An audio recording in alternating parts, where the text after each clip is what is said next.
Good morning, friends. Today, electrical circuit analysis lecture number 18 and start a new chapter circuit analysis using Laplace transform. Okay, so last time chapter number 3 is completed sinusoidal steady state analysis. Now we start chapter number 4 electrical circuit analysis using Laplace transform. Okay, इस chapter में हम क्या पढ़ेंगे? Laplace transform, inverse Laplace transform, उसके हिसाब से हम उसके एग्जाम्पल सम से उस सॉल्व करेंगे आरएलसी सर्किट में। तो फर्स्ट ऑफ ऑल आपने लाप्लास पढ़ा होगा फर्स्ट सेमेस्टर में या डिप्लोमा। तो लाप्लास क्या होता है? तो लाप्लास एक ऐसी चीज़ है कि हम टाइम डोमेन में से फ्रीक्वेंसी डोमेन में हम उसको कन्वर्ट कर सकते हैं। मीन्स कि हमारी कोई भी सिस्टम है वो टाइम डोमेन में है, तो टाइम डोमेन में से हम किस में कन्वर्ट कर सकते हैं? फ्रीक्वेंसी डोमेन में। यस, फ्रीक्वेंसी डोमेन में। फ्रीक्वेंसी डोमेन मीन्स कि उसकी रिप्रेजेंट किस में होगी? फ्रीक्वेंसी में होगी, not a time, not a value in time. Means कि हमारा कंटिन्यूस सिग्नल होगा। मान लो कंटिन्यूस सिग्नल और डिस्क्रीट सिग्नल, आपको पता होगा कि कंटिन्यूस सिग्नल है तो उसको हम फ्रीक्वेंसी में कन्वर्ट करने के लिए क्या करते हैं? Laplace transform. और डिस्क्रीट सिग्नल है तो उसके लिए हम क्या करते हैं? Jet transform. Okay, so Fourier transform is a bilateral Laplace transform होता है। ओके, वो टाइम डोमेन में से फ्रीक्वेंसी डोमेन में कन्वर्ट करने के लिए यूज़ होता है। ओके, सो हमें कोई भी एलिमेंट टाइम डोमेन में दिया होता है और उसको हम फ्रीक्वेंसी डोमेन में कन्वर्ट करते हैं यूजिंग लाप्लास ट्रांसफॉर्म। तो रेजिस्टेंस का रेजिस्टेंस होगा। टाइम डोमेन में रेजिस्टेंस है तो फ्रीक्वेंसी डोमेन में क्या होगा? रेजिस्टेंस होगा। अगर कैपेसिटर टाइम डोमेन में सी है तो उसका फ्रीक्वेंसी डोमेन में क्या होगा? 1/CS होगा। एंड टाइम डोमेन में इंडक्टर L है तो फ्रीक्वेंसी डोमेन में क्या होगा? LS। ओके, तो आपको याद रखना होगा। अब डिफरेंट टाइप्स ऑफ सोर्स होगा। सोर्स मीन्स हम बाहर से उसको क्या सप्लाई कर रहे हैं। ओके, फर्स्ट आता है unit step signal. Unit step signal means उसकी एम्पलीट्यूड की वैल्यू कितनी होगी? 1 होगी और उसकी वैल्यू VT होगी। VT means UT। ये हमारा टाइम डोमेन है। अब टाइम डोमेन में से हम फ्रीक्वेंसी डोमेन में कन्वर्ट कर रहे हैं VS US, तो उसका लाप्लास क्या होगा? 1/S। 1 का लाप्लास 1/S होगा। ओके, 2 का लाप्लास 2/S, 3 का 3/S for a unit step signal. Okay, फिर आता है 12, तो हमारा कितना होगा? VS 12/S। Okay, for example VT is equal to 12। हमने वोल्टेज कितना दिया है? 12 वोल्ट। ओके, तो 12 वोल्ट मीन्स उसका लाप्लास क्या होगा? फ्रीक्वेंसी डोमेन में 12/S होगा। फिर delay signal. Delay signal means हमारा है तो यूनिट स्टेप ही सिग्नल, लेकिन डिले मीन्स 2 हमारा होगा वो राइट साइड क्या हो जाएगा? शिफ्ट हो जाएगा। 2 काउंट 0 to 1 1 to 2। ओके, तो हम इसको UT-2 लिख सकते हैं। फर्स्ट हमने क्या था? UT था इधर, UT। अब इसका 2 काउंट शिफ्ट हो जाएगा तो T-2 होगा। ओके, तो VT is equal to UT-2। तो उसका लाप्लास ट्रांसफॉर्म फ्रीक्वेंसी डोमेन में क्या होगा? e⁻²s/s। ओके, क्यों एक्सपोनेंशियल लिया? क्योंकि ये 2 काउंट शिफ्ट हो गए, तो -2 अगर यह 3 होता तो e⁻³ होगा। Okay, delay signal. थर्ड आता है रैंप सिग्नल। रैंप सिग्नल में R(t), तो VT is equal to R(t), तो उसका VS क्या होगा? 1/A। Okay, then after ramp function. Ramp function is R(t), VT is equal to R(t), तो उसका क्या होगा? 1/x² होगा। अगर R(t) हमारा है तो उसका फ्रीक्वेंसी डोमेन में V(s) क्या होगा? Laplace 1/s²।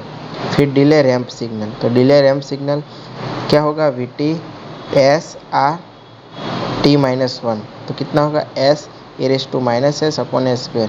अगर T-2 होता तो S(e⁻²s)/s²। ओके, फिर आता है impulse function. Impulse means del of T. VT is equal to del of T, तो उसका क्या होगा? 1 होगा इम्पल्स फंक्शन। ओके, फिर आता है एक्सपोनेंशियल e⁻² वाला। VT is equal to 5e⁻80, तो उसका क्या होगा? V(s) 5 S - A means T का कोफिशिएंट। ए होगा। अब V T is equal to 2 E raise to minus A T, तो क्या होगा 2 आगे coefficient as it is and minus minus plus plus A 2 upon S plus A. Okay, 2 numerator में और उसका कोफिशिएंट डिनोमिनेटर में। अब साइन का लाप्लास क्या होगा साइन ए टी का, तो टी के पास कोफिशिएंट होता है वो ऊपर एस स्क्वायर एंड ए का स्क्वायर, जो ऊपर होता है न्यूमरेटर उसका स्क्वायर नीचे, means A upon A square plus A square.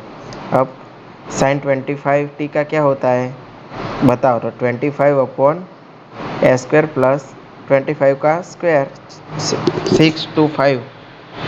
Okay, अब कॉस फंक्शन का क्या होगा, कॉस फंक्शन में ए नहीं लेंगे हम एस लेंगे, तो S upon A square plus T के पास में जो कोफिशिएंट होता है उसका स्क्वायर, तो V S is equal to S upon A square plus 36। Okay, अब unit pulse unit width, okay, unit pulse voltage width unit width means हमारी unit उसकी मैग्नीट्यूड है 1 और उसकी विड्थ 1 है, और हम इसका यूनिट एक सिग्नल है, तो हमें इस रीजन को फाइंड करना हो तो कैसे फाइंड करेंगे। ए अगर ये है तो इसमें से हम इतना बात कर देंगे तो हम इतना मिल जाएगा। तो first of all U T minus U T minus 1, तो U T is equal to 1 by S minus E raise to minus S upon S.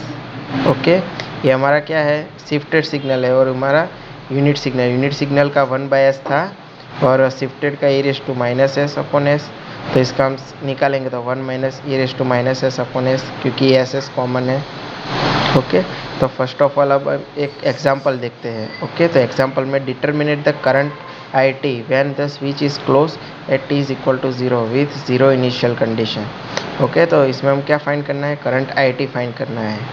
Okay, तो फर्स्ट ऑफ ऑल हमें इस सिस्टम में क्या है 0 इनिशियल कंडीशन है, means हमारी switch है वो टी इज इक्वल टू 0 पे क्लोज होती है, पहले क्लोज थी अब टी इज इक्वल टू 0 पे इनिशियल क्लोज होती है। तो हमारे वोल्टेज सोर्स क्या है 2 R T minus 1, 5 ohm resistor, 1 henry inductor, 1/6 farad capacitor. Okay, तो ये तो हमारा टाइम डोमेन में है, तो टाइम डोमेन नहीं चलेगा, हम क्या करेंगे first of all frequency domain में कन्वर्ट करेंगे, फिर आफ्टर हम फ्रीक्वेंसी डोमेन में से फिर से हम इन्वर्स लाप्लास करके टाइम डोमेन में कन्वर्ट करेंगे।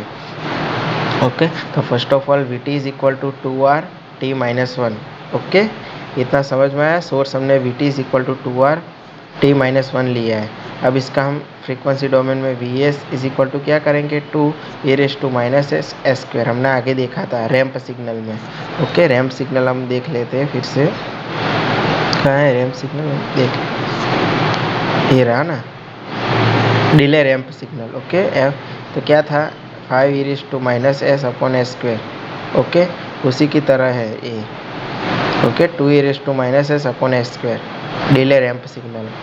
ओके, हमें सोर्स कोई भी हो कोई फ़र्क नहीं पड़ता, हमें क्या है पूरा की सर्किट की एनालिसिस करनी है लाप्लास की तरह। ओके, अब T greater than 1 for frequency domain, हम पूरी सर्किट को किस कन्वर्ट करेंगे फ्रीक्वेंसी डोमेन में, तो फ्रीक्वेंसी डोमेन में कन्वर्ट करेंगे तो आ गया 2 E raise to minus S upon S square, resistance तो एज इट इज़ रहेगा 5, फिर 1 का एस, क्योंकि इंडक्टर का क्या था L S means 1s means S, और कैपेसिटर का 1 by C S, C means 6 by S. Okay, तो हम इसको हम KVL अप्लाई करेंगे तो क्या होगा, first of all voltage minus 2 E raise to minus S upon S square, फिर आपको KVL तो पता होगा क्या होगा KVL। ओके, मीन्स यहाँ पे वोल्टेज ड्रॉप, यहाँ पे वोल्टेज ड्रॉप, यहाँ पे वोल्टेज ड्रॉप और कैपेसिटर में voltage drop is equal to 0 आना चाहिए। ओके, सब एलिमेंट में वोल्टेज ड्रॉप समान आना चाहिए, मीन्स ए उसका सबके सब समेसन 0 आना चाहिए। तो हम देखते हैं 5 I S 6 upon S I S is equal to 0, फिर हम आई एस क्या निकालेंगे कॉमन निकालेंगे, तो क्या बचेगा 5 S 6 by S is equal to 2 E raise to 5 minus 5 upon S square. Okay, तो लास्ट में हमें एस का क्या लसा निकालेंगे, तो आई एस इसको हम मल्टीप्लाई करेंगे 5s square plus 6 is equal to 2e⁻s minus S upon S square. Okay, तो I S is equal to क्या है बचेगा, हम इसको हम यहाँ पर ला देंगे तो क्या 2e⁻s स्क्वायर, तो 5s square plus 5s plus 6। Okay, हम इसको हम पार्शियल फ्रैक्शन की तरह हम इसको फाइंड करेंगे। तो पार्शियल फ्रैक्शन आपको पता होगा कि ये ऊपर वाला नहीं लेने का, 1/s s plus 3 s plus 2। तो हम इसको हम सेपरेट कर देंगे, a/s b/s plus 3 c/s plus 2।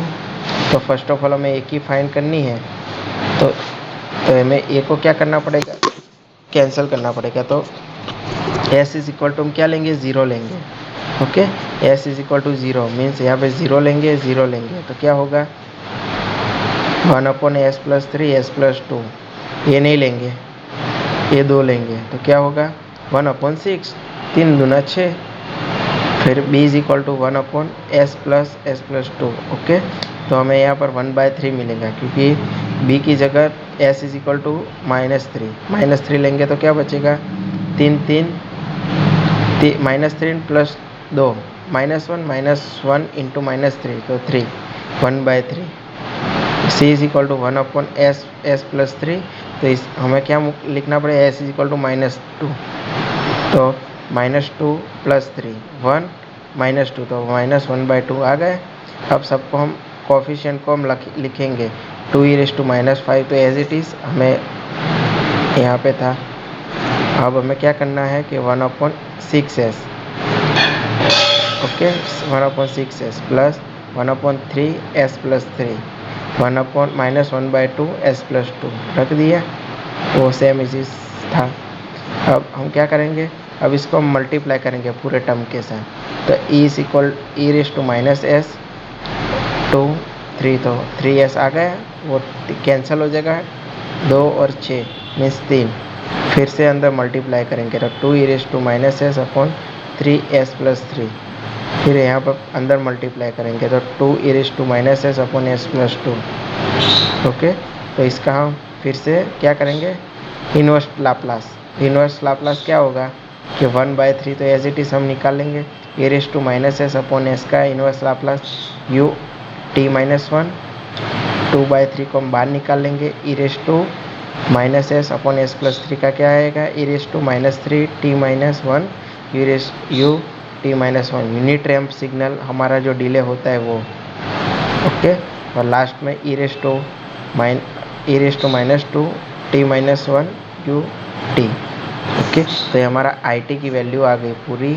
अंदर कितना एलिमेंट में, टाइम डोमेन में हमारा करंट फ्लो हो रहा है सब एलिमेंट में। हमने first of all Laplace transform किया और उसका इन्वर्स लाप्लास ट्रांसफॉर्म करके करंट फाइंड किया। ओके, तो एग्ज़ाम में आपको इस तरह का कोई भी क्वेश्चन आपको लिखा जा सकता है, तो 4 मार्क्स में। Okay, thank you friends.